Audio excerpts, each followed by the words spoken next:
And I have been teaching from my book called Ungodly Soul Ties. Subtopic is how to identify and break them. How to identify and break them. So our current series are on the ungodly soul ties.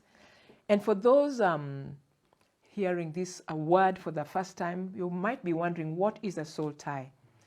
A soul tie is based on an unhealthy emotional relationship that I have with somebody else.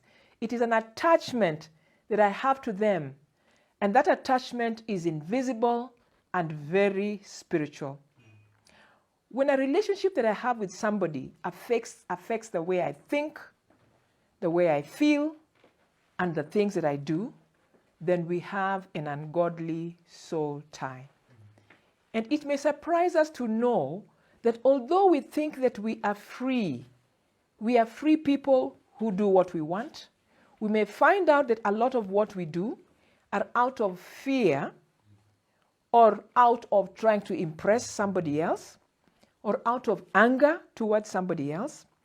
And in our relationships with the people around us, we are often manipulated and controlled in very subtle ways. Now today we look at soul ties with regard to our boss or supervisor. And then we will also look at soul ties with regard to our parents. So let us start off with our boss or our supervisors. We might think that our boss has got nothing to do with our family life. But you may find that a man will arrive home and the way he will treat his wife and children will be as a result of how his boss or supervisor treated him in the office. So listen to this scenario. You are almost half running as you hurry to the lift lobby. You're going to work. And you know that your boss does not tolerate lateness.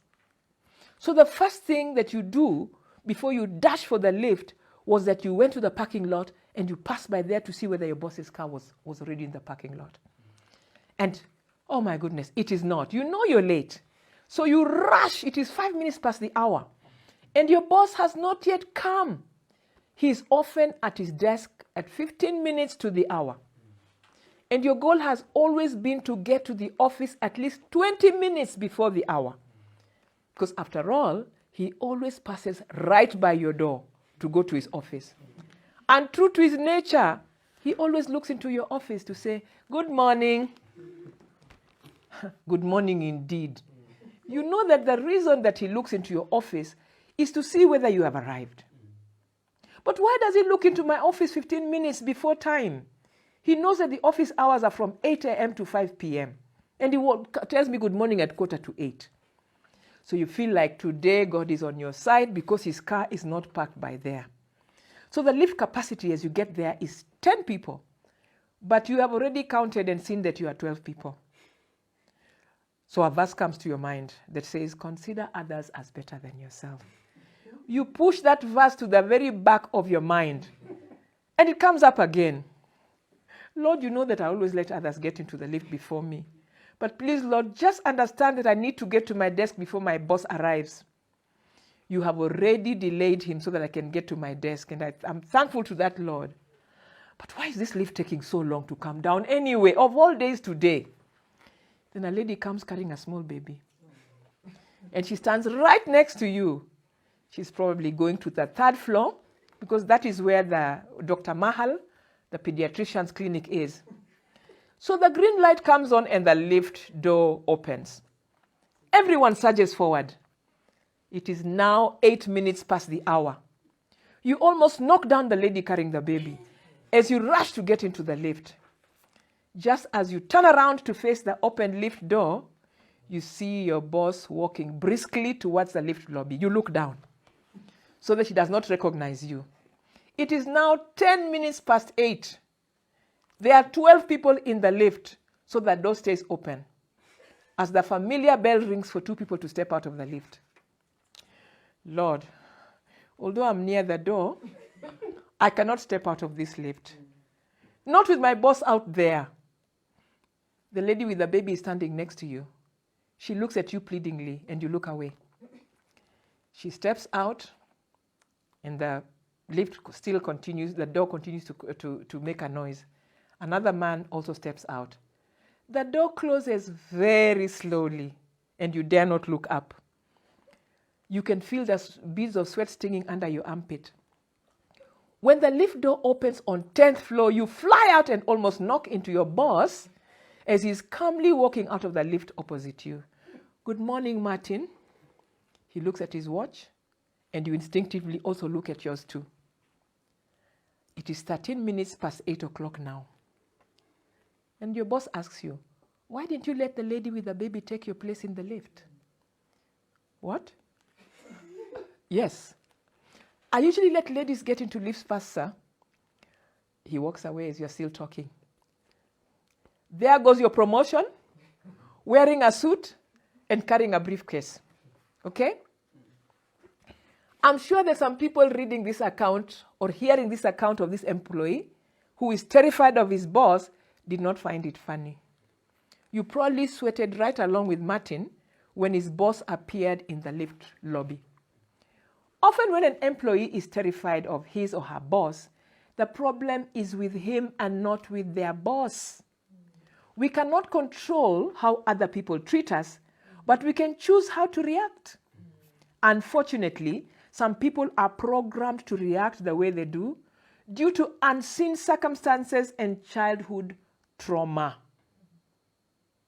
They may have lived in a house where their father always wanted people to keep time, and you were beaten if you came late, and so you have carried that into your work life, and you've replaced your father now with your boss, because your boss has never told you that you need to be at the office before 8.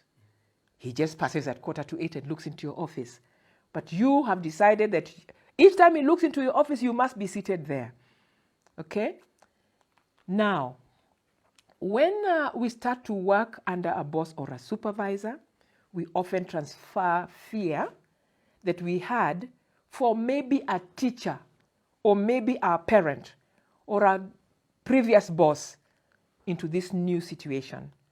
And since nobody loves a person who terrifies them, they will always dislike their boss the same way that they disliked their teacher.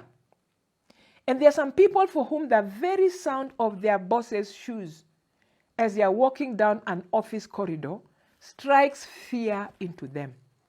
Anytime their boss walks into their office, the first thought that comes to their mind is that they must have done something wrong.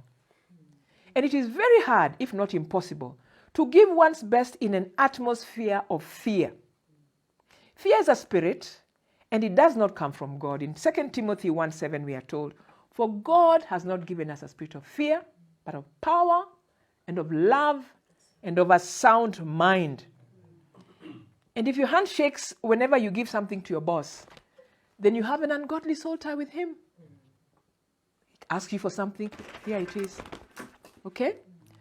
That is fear, and that is an ungodly soul tie that you have with your boss.